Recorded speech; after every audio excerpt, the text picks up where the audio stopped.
Pelo sinal da Santa Cruz, livrai-nos, ó Deus, nosso Senhor, dos nossos inimigos, espirituais e carnais, em nome do Pai, do Filho e do Espírito Santo.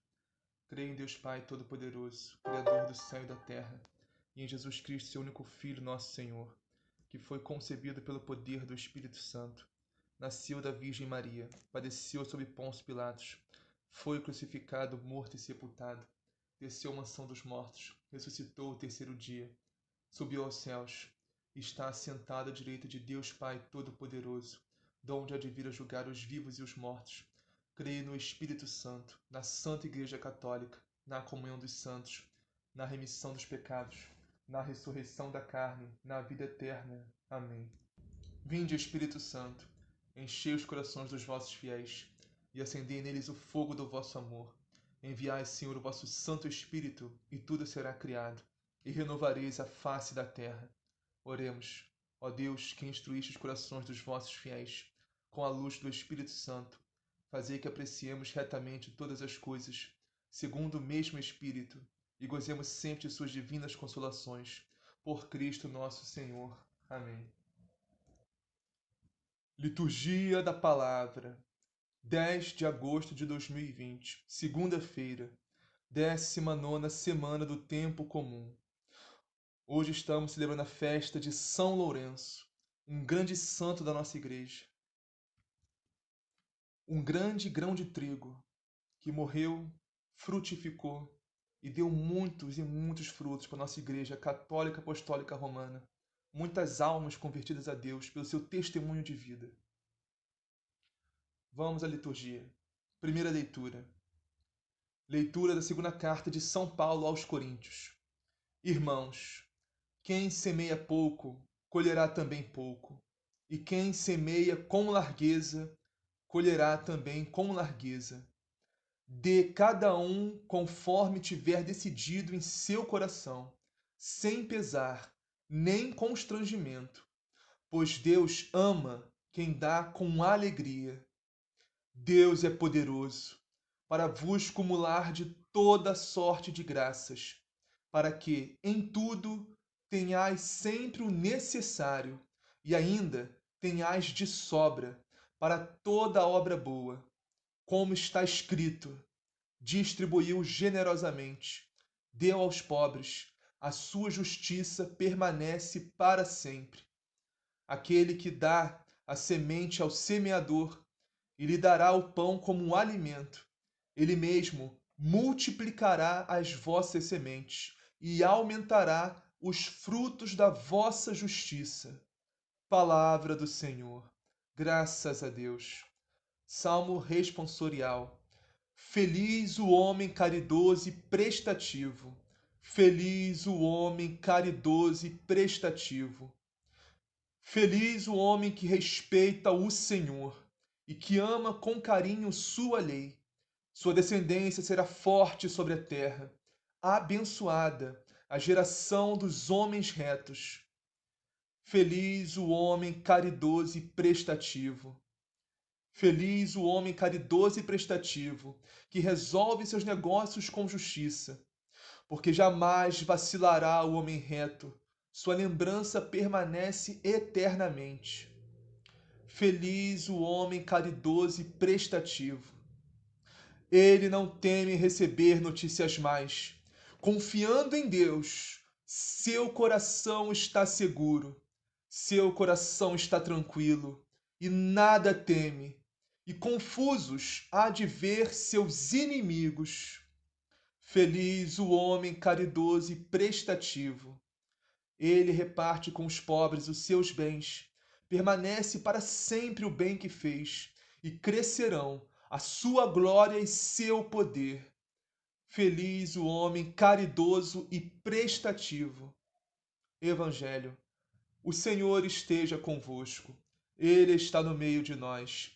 Proclamação do Evangelho de Jesus Cristo segundo João. Glória a vós, Senhor. Naquele tempo, disse Jesus aos seus discípulos: em verdade vos digo, se o grão de trigo que cai na terra não morre, fica só, Mas, se morre, produz muito fruto. Quem ama sua vida, perde-a. Mas quem se desapega de sua vida neste mundo, há de guardá-la para a vida eterna. Se alguém quer me servir, siga-me, e onde eu estiver, estará também aquele que me serve. Se alguém me serve, meu Pai o honrará.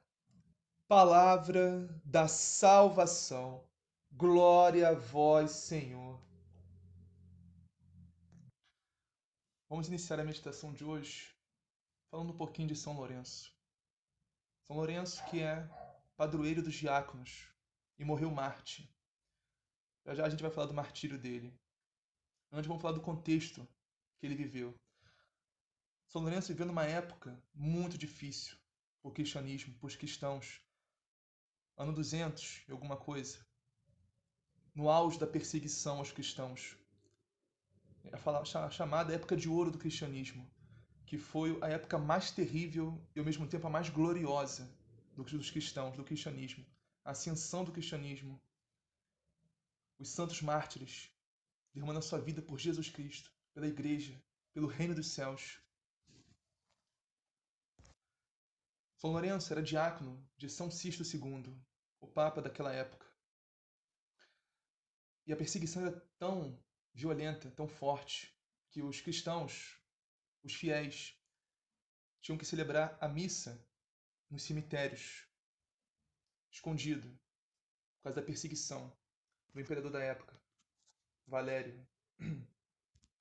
Mas São Lourenço e São Sisto ficaram firmes na fé, perseveraram até o final e morreram mártires, vitoriosos, venceram o mal e receberam a coroa da glória. Estão no céu agora, na glória de Deus. Vamos à liturgia agora. Segunda carta de São Paulo aos Coríntios. É a primeira leitura. 2 Coríntios 9, 6 a 10. Vamos começar com o versículo 6. Segunda carta de São Paulo aos Coríntios, 2 Coríntios 9, 6. Quem semeia pouco, colherá também pouco. E quem semeia com largueza, colherá também com largueza. Bem, esse versículo nos fala de semear e colher. E a pergunta que eu faço é: o que nós estamos semeando e o que nós estamos colhendo? E quanto nós estamos semeando e quanto nós estamos colhendo? Será que estamos semeando muitas coisas em nós? Onde a gente semeia? Nós somos a terra. Nós somos a terra. A gente tem que semear em nós, primeiro, antes de semear no mundo. Semear para o nosso próximo, para nossos irmãos e irmãs, para a nossa família. Temos que semear em nós mesmos. E o que nós temos que semear em nós mesmos? O reino de Deus, as coisas celestes, as coisas do céu. Temos que nos encher de Deus, nos encher do Espírito Santo de Deus, semear Deus em nós, através da oração, da leitura da palavra, participação da Santa Missa, comunhão, sacramentos, confissão. Temos que nos encher de Deus, nos encher de Deus. Semear Deus em nós. Porque quanto mais nós semeamos Deus em nós, mais colhemos da graça de Deus nas nossas vidas. Mais e mais. Como mais generosos formos em nosso tempo para as coisas de Deus, mais colhemos das graças de Deus em nossas vidas. Quando eu falo graças, eu não falo de coisas materiais, eu falo de coisas espirituais, mas também materiais, mas principalmente espirituais. A graça de Deus, a graça que é invisível, não se pode ver com os olhos, mas se pode sentir, se pode... A graça de Deus que é indizível, expressar a alegria que tem estarmos na graça de Deus. Vivermos na graça de Deus, nos enchermos cada vez mais de Deus. Agora, temos que ter cuidado, porque muitas vezes também semeamos coisas do mundo em nós. Coisas que, inclusive, podem até nos afastar de Deus. Quanto mais semeamos coisas do mundo, mais colhemos coisas do mundo. E as coisas do mundo nos destroem, nos fazem perder a graça de Deus muitas vezes. As coisas do mundo nos deixam infelizes, vazios, sem sentido na vida. As coisas do mundo não podem nos preencher, não podem. Só Deus pode nos preencher. Só as coisas de Deus. Só a graça de Deus. E quanto mais a gente semeia as coisas de Deus na nossa vida, mais a gente se fecha para as coisas do mundo. E vice-versa. Porque quanto mais a gente semeia as coisas do mundo, infelizmente, mais a gente se fecha para as coisas de Deus. Mais nossos ouvidos ficam surdos, nossos olhos ficam cegos para enxergar as coisas de Deus. A gente só enxerga as coisas do mundo. Então, tem que ter muito cuidado com o que a gente semeia em nós. Porque se a gente semear pouco das coisas de Deus, vamos colher pouco da graça de Deus na nossa vida. E semeando muito das coisas do mundo. Né? Porque quem semeia pouco das coisas de Deus pode semear muito das coisas do mundo. Porque a graça de Deus nos fortalece para enfrentarmos o mundo, para não cairmos na tentação do mundo. E quem semeia muitas coisas do mundo, infelizmente, vai colher muito de pecados, porque o mundo nos leva ao pecado. E o pecado leva à morte. As coisas de Deus nos levam à graça de Deus. E a graça de Deus nos leva à vida, vida em abundância. Próximo versículo é versículo 7. 2 Coríntios 9, 7. Dê cada um conforme tiver decidido em seu coração, sem pesar nem constrangimento. Pois Deus ama quem dá com alegria, ou seja, esse dar com alegria. Dê cada um conforme tiver decidido em seu coração, sem pesar nem constrangimento. Esse se doar pode ser entendido como se doar para Deus. Por exemplo, dê para Deus o quanto você tiver, quanto seu coração está falando agora. Você tem que se perguntar isso. O quanto seu coração está falando agora, quanto você tem que dar para Deus. E quando eu falo dar para Deus, não estou falando só de dízimo. Não. Eu estou falando do seu tempo, estou falando oração, leitura da palavra, ver umas meditações, ver umas pregações, umas homilias. Você se encher das coisas de Deus, sabe? Retiros, acampamentos. Claro, nada substitui a Santa Missa, que é muito importante participar da Santa Missa, pelo menos uma vez na semana, presencialmente, né? Mas se não for possível, nessa pandemia que estamos vivendo, né? Acompanhar pela televisão, pelo menos. Mas presencial é importante demais. Olha, para você agradar a Deus, você não precisa ter muito dinheiro. Não tem nada a ver com isso. Não precisa dar R$ 1.000 de dízimo. Não, não é isso. Não é isso. A questão é você dar o seu tempo, você dar a sua vida, a sua atenção para as coisas de Deus. Oração, entrar em comunhão, estar na presença de Deus. Entende? Quanto você se doa para Deus, quanto seu coração pede para você se doar para Deus. Meditar a palavra, você se encher das coisas de Deus, como diz o versículo anterior. Mas se você não sente no seu coração que você deve fazer isso, essas coisas todas que eu estou falando, não faça, porque tem que fazer com alegria, com amor. Fazer não por obrigação. Claro, tirando a Santa Missa, né? Porque Santa Missa é um preceito, se você não falta a Santa Missa, não tem como manter uma comunhão com Deus, né? E oração também, é muito importante, oração diária. Mas assim, estamos entendendo, né? Porque você se doar para Deus tem que ser de coração. Se você doar forçado, não funciona. É o que eu falei anteriormente, ninguém se converte forçado, não existe conversão forçada. Não existe conversão, se converte porque senão você vai para o inferno. Não existe isso, ninguém se converte por medo, entende? A conversão até funciona. A pessoa até pode se converter por medo de ir para o inferno, pode se converter sim, mas não é eficaz, sabe? Porque a pessoa realmente desanima, chega uma hora que a pessoa até para de acreditar. A conversão real mesmo, ela vem pelo amor, entende? A conversão real, sincera, realmente forte, vem pelo amor, só pelo amor. Isso que Deus está falando aqui. Deus ama quem se dá, quem se doa para Ele com alegria. Ou seja, a melhor forma de se doar para Deus é através de nossos irmãos e irmãs, ajudando o nosso próximo, os necessitados, mais necessitados mesmo. A melhor forma de se doar para Deus é através do próximo. É o que Deus fala aqui também. Pode ser entendido assim também. Deus ama quem dá com alegria, ou seja, quem dá ao próximo. Pode ser o dízimo também. Pode ser uma ajuda ao próximo, um irmão necessitado precisando de uma ajuda. os pobres, entende? Deus ama quem dá com alegria, não quem dá com uma mão tirando com a outra, nem quem dá com pesar, não, tô dando esse dinheiro aqui, tô ajudando, tô dando essa comida aqui, esse alimento, mas não sei, não queria dar, mas tô dando, porque sei lá, porque eu tô me obrigando, não, sabe? Não é assim que funciona. Deus, não tô dizendo que você não deve ajudar, mas tem que dar com alegria, entende? Com alegria, como se estivesse dando pro próprio Deus. No versículo 8: Deus é poderoso para vos cumular de toda sorte de graça, para que em tudo tenhais sempre necessário e ainda tenhais de sobra para toda obra boa. Ou seja, você não tem que ter esse pensamento de você, vou ajudar aqui, mas pode me faltar amanhã, por isso que eu não vou ajudar. Sabe, esse pensamento é muito errado, porque não existe isso, não existe, não existe. Uma pessoa que ajuda o próximo, que ajuda o pobre, necessitado, e depois passa necessidade. Não existe isso, porque Deus é fiel. Deus é fiel e a palavra de Deus se cumpre. A palavra de Deus é fiel, entende? Não existe, Deus está dizendo aqui, Deus é poderoso para vos acumular de toda sorte de graças, não só graças espirituais, mas graças financeiras, graças materiais também. Deus é poderoso, Deus é dono de tudo, Senhor de tudo, entende?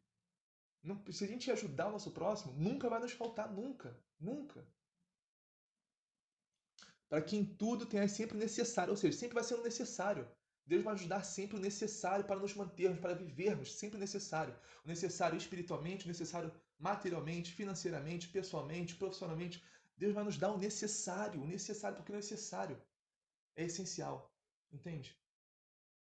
Não em abundância, uma coisa de muita riqueza, muita.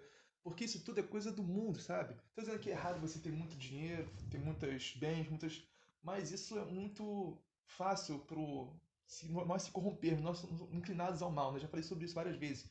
Então, é preferível ter o suficiente para ter uma vida confortável, bem, do que ter em abundância, sabe? Não ter muito dinheiro, porque isso pode nos corromper com uma facilidade enorme, nos afastar de Deus de uma forma muito fácil, infelizmente. Nós somos muito miseráveis. Tenhas o necessário e ainda tenhas de sobra para toda obra boa, ou seja, o necessário para nos alimentarmos, sim, materialmente, comida, o necessário, e ainda de sobra para darmos para o nosso próximo. E não só coisa material, mas também espiritual, graça, amor, caridade, entende? Carinho com o próximo, que Deus nos enche de amor, de misericórdia, para nós transbordarmos de amor e misericórdia e passarmos esse amor e essa misericórdia para o nosso próximo também, entende? Para finalizarmos o versículo 9, como está escrito: distribuiu generosamente, deu aos pobres, a sua justiça permanece para sempre. Ou seja, distribuiu generosamente, deu aos pobres. Ou seja, pode ser entendido de duas formas também esse versículo. Sim, Deus nos dá graça aos pobres de coração, aos pobres de espírito. Deus derrama suas graças aos humildes, mas resiste aos soberbos.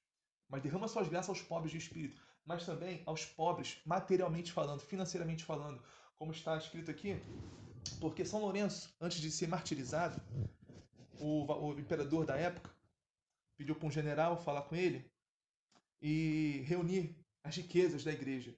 Por isso que ele não morreu junto com São Sisto. Ele foi reunir as riquezas da igreja, todos os tesouros, né? O dinheiro, os bens. Isso que o general mandou ele fazer, por isso que deu mais um tempo de vida para ele. Ele morreu mais ou menos uma semana depois de São Sisto.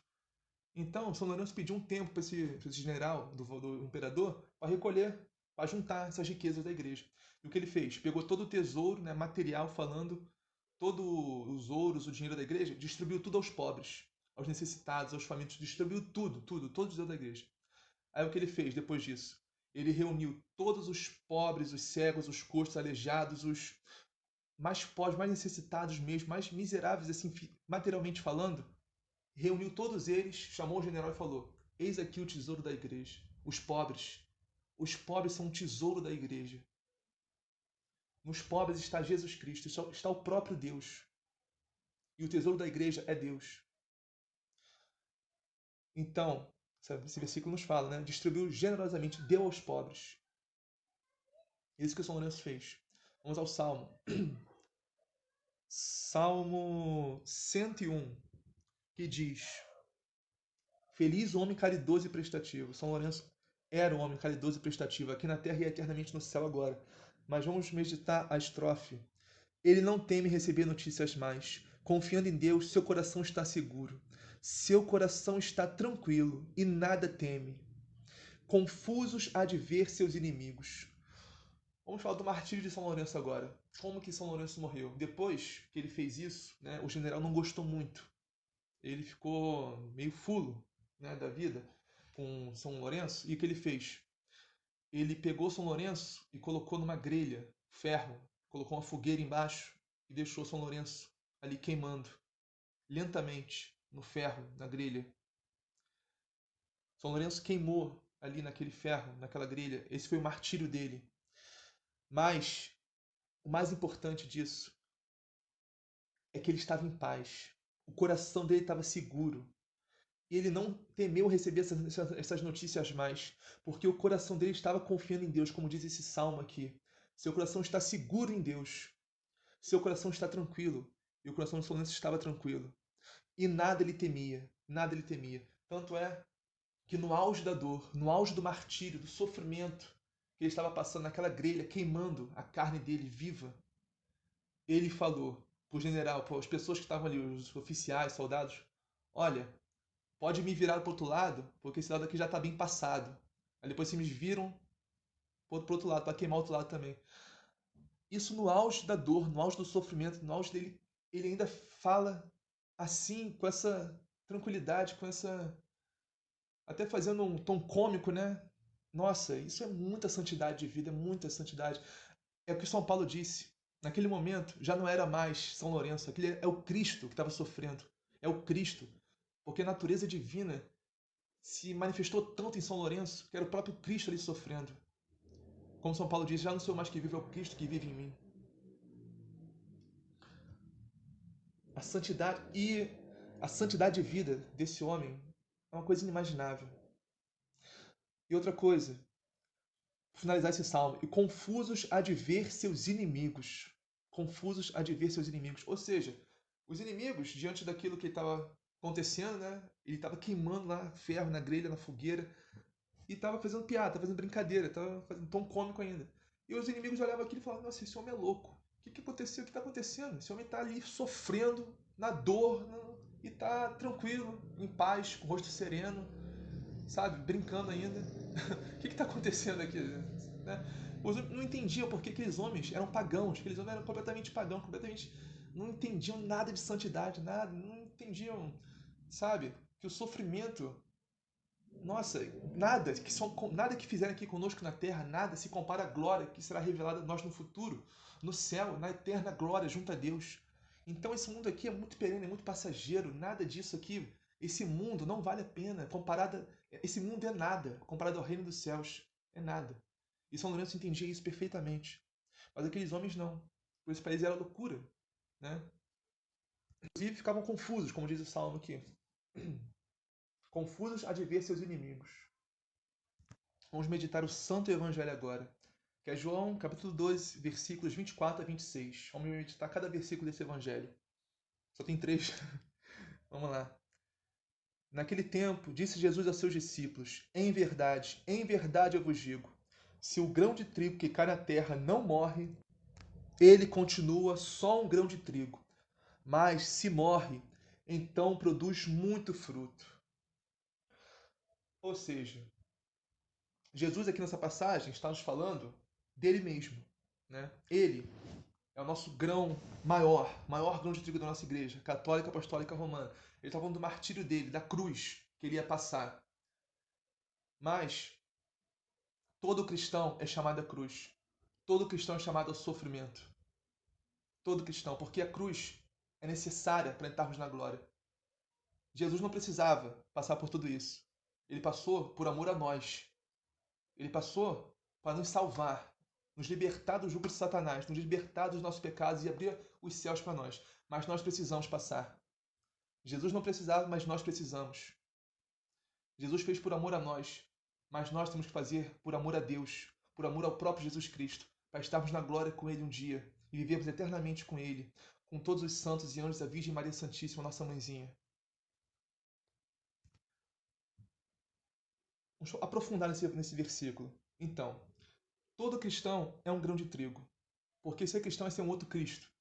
Então todo cristão é chamado à morte. Todo cristão. Quando eu digo morte, não é só o martírio, embora seja seja uma graça muito grande você receber um martírio, porque com martírio você vai direto para o céu, você não passa nem pelo purgatório, né? Mas nem todos nós teremos, né, isso de martírio, martírio de sangue, morrer por Jesus, derramar seu sangue por Jesus Cristo. Mas tem dois tipos de martírio. Tem o martírio branco e tem o martírio vermelho. O martírio vermelho é esse, né, que Jesus Cristo passou, nosso Senhor, nosso Salvador, e também São Lourenço e São Sisto. O martírio vermelho, que é o martírio que derramamos o sangue, derramamos nosso sangue por Deus, derramamos nosso sangue pelo reino dos céus, pela Igreja Católica Apostólica Romana. Mas também tem um tipo de martírio, que esse é o mais comum, mais ordinário, que todos nós somos chamados, independentemente de qualquer coisa, todos nós cristãos somos chamados a esse martírio, que é o martírio branco, que é a morte diária, a mortificação diária de nós mesmos. A mortificação, a morte das nossas vontades, a morte dos nossos desejos, a morte da nossa má inclinação ao mal. Entende? A morte, porque nós somos cristãos, somos grãos de trigo, todo batizado é um grão de trigo. E se ele não morre, não produz fruto. Se nós não morrermos constantemente, todo dia, dia após dia, morremos para nós mesmos, ou seja, renunciar a nós mesmos para seguirmos a Cristo como ele diz, nós não daremos frutos. Não daremos frutos na graça de Deus, não daremos frutos no Espírito Santo de Deus, não daremos frutos para o reino dos céus. Frutos que podem converter muitas pessoas, muita gente, como converteu o fruto que São Lourenço deu e converte até hoje. Há relatos na tradição que esse ato, esse testemunho de vida de São Lourenço, esse martírio, derrotou a idolatria em Roma. Foi o início do fim da idolatria em Roma. E converteu muitas almas para Deus. Ou seja, a gente tem que morrer para esse mundo. Esse é o martírio branco, né? Falando aqui agora. Temos que morrer para esse mundo para vivermos para o reino dos céus. Para vivermos para as coisas do alto, para as coisas celestes. Para onde Deus está, junto com todos os seus santos e anjos e a Virgem Maria Santíssima. Lá é que nós queremos estar um dia. E para isso, não vamos chegar ao céu sem morrer. Não vamos conseguir. Né? Como diz o ditado, para ver Deus tem que morrer. É isso mesmo. Para ver Deus tem que morrer. Não só a morte física, mas a morte espiritual, a morte da alma. Não a morte, porque a morte da alma, quando eu digo, quando a nossa alma morre, é em pecado mortal. A nossa alma está morta em pecado mortal. Mas estou dizendo a morte do espírito, né? Porque espírito e alma. Tem uma teologia entre espírito e alma, dizendo que o espírito é um local mais profundo dentro da alma, mas não vou entrar nisso agora, nessa teologia da alma e espírito. Mas assim, temos que morrer o nosso espírito humano, nossa natureza humana. Temos que mortificar todo santo dia, porque só assim seremos santos. E ser santo, ninguém entra no céu se não for santo. Não existe. Não existe pessoa entrar no céu sem santidade de vida, sem ser santo, não tem como. E a santidade de vida começa aqui, começa agora. A hora da conversão é agora, a hora da misericórdia é agora. Não existe conversão pós-morte, não existe. Entende? Se queremos entrar no céu um dia, temos que ser santos hoje, agora. Mortificar agora. Morrer para esse mundo e viver para Deus. Viver para as coisas do alto, para as coisas celestes. Versículo 25 agora. Quem se apega à sua vida, perde-a, mas quem faz pouca conta de sua vida neste mundo, conservá-la-á para a vida eterna. É o que eu acabei de falar aqui agora. A vida nesse mundo não vale a pena comparado à vida no céu. É uma discrepância, um contraste enorme, enorme. Se a gente entendesse, meu Deus, o que é a vida no céu, o que é a eternidade, o que é, a gente ia fazer, sabe? Pouco faz, pouco fez aqui nesse mundo, porque eu quero do céu, eu quero a glória, eu quero Deus, eu não esse mundo, nada nesse mundo atrai, nada nesse mundo enche os olhos. Se a gente entender o que é os céus, o que é o reino dos céus, o que é estar na glória com Deus. E o que é fazer pouca conta da sua vida? Eu acabei de falar aqui agora, a mortificação diária, a morte diária, a morte do seu espírito, da sua natureza humana, da sua má inclinação ao mal, das suas más vontades, seus maus desejos, suas más paixões.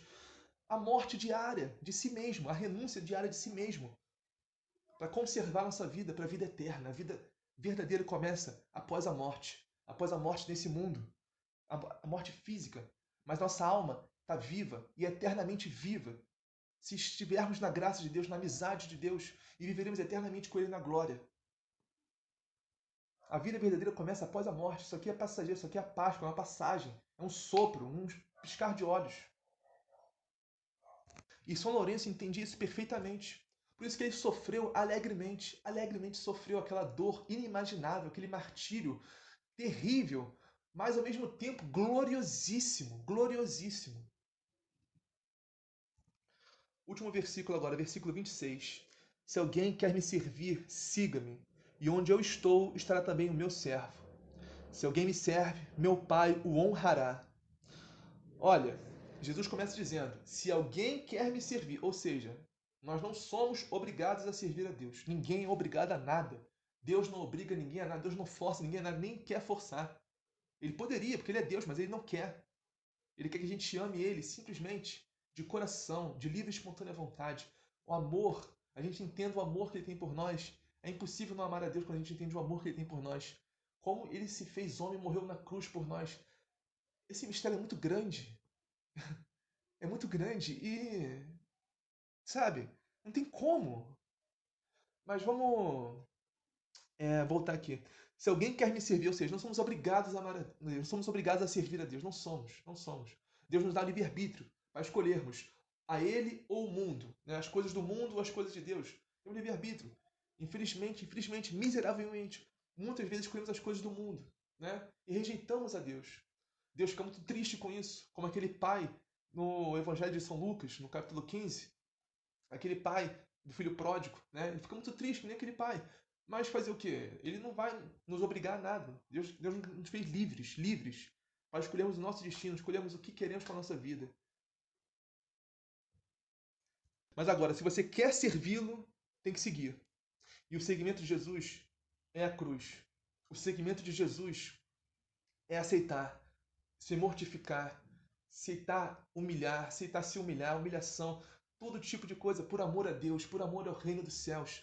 Isso é o seguimento de Cristo. Porque Cristo se mortificou, Deus se fez homem. Que mortificação maior que essa? Deus se fez homem, se esvaziou de si mesmo para entrar na nossa natureza, na nossa miséria, na nossa fraqueza, para se unir a nós intimamente. E onde eu estou, estará também o meu servo. Ou seja, onde Cristo está, como eu já disse, Cristo está na cruz, está na glória, está no meio de nós, está vivendo dentro de nós, na graça de Deus que age, o Espírito Santo, está na Santíssima Eucaristia, está em todo lugar. Deus está em todo lugar, mas está presente em corpo, sangue, alma e divindade na Santíssima Eucaristia, no sacramento de amor. Mas especialmente está num lugar onde muitas poucas pessoas o encontram, conseguem enxergá-lo, infelizmente, mas ele está presente, vivamente presente lá, nos pobres, nas pessoas mais humildes, mais necessitadas, que mais precisam do nosso carinho, da nossa atenção, da nossa ajuda, não só financeira, mas emocional, psicológica. Precisa do nosso amor, do nosso carinho, do nosso coração. E Cristo fala: onde eu estou, está também meu servo. Ou seja, quando a gente serve um pobre, a gente está servindo o próprio Cristo, o próprio Jesus Cristo, o próprio Deus. A gente serve um necessitado, um irmão que está precisando de ajuda, a gente está ajudando o próprio Deus, o próprio Cristo. Onde eu estou, está também o meu servo. E se alguém me serve, meu Pai honrará. Ou seja, se nós servirmos os pobres, as pessoas necessitadas, os irmãos mais necessitados, como São Lourenço serviu, até a morte, o Pai, nosso Deus, vai nos honrar. O Pai de Jesus Cristo também é nosso Pai. O Deus de Jesus Cristo também é nosso Deus. Vai nos honrar. Assim seja, amém. Pai nosso que estás no céu, santificado seja o vosso nome, venha a nós o vosso reino, seja feita a vossa vontade, assim na terra como no céu. O pão nosso cada dia nos dai hoje, perdoai as nossas ofensas, assim como nós perdoamos a quem nos tem ofendido. E não nos deixeis cair em tentação, mas livrai-nos do mal. Amém. Ave Maria, cheia de graça, o Senhor é convosco, bendita sois vós entre as mulheres. Bendito é o fruto do vosso ventre, Jesus. Santa Maria, Mãe de Deus, rogai por nós, pecadores, agora e na hora de nossa morte. Amém. Glória ao Pai, ao Filho e ao Espírito Santo, como era no princípio, agora e sempre, por todos os séculos dos séculos dos séculos. Amém.